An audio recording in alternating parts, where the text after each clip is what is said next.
In a tranquil pond, nestled amidst a lush, green forest, lived a tiny water strider named Watty. This unique insect had a peculiar ability: it could walk on water without sinking.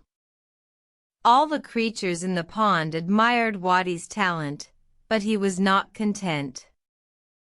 One day, Watty noticed a beautiful, ripe fruit hanging from a tree on the pond's edge.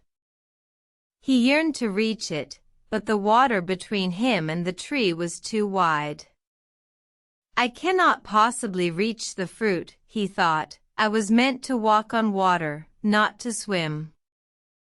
Days passed, and Watty continued to gaze at the fruit, longing to taste its sweetness.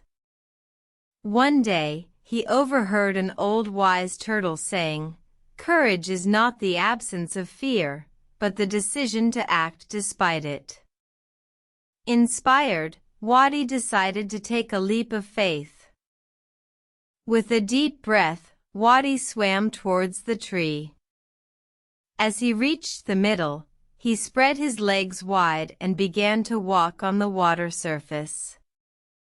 The pond watched in awe as Watty made his way to the tree, reaching out and plucking the fruit with a triumphant cry. Back on the water, Watty discovered the sweetness of the fruit was nothing compared to the joy of overcoming his fear. From that day forward, Watty walked on water with newfound confidence, realizing that his unique ability was not just for show, but to teach him a valuable lesson. The moral of this story is that sometimes, we must take a leap of faith and confront our fears to truly discover our potential and taste the sweetness of life.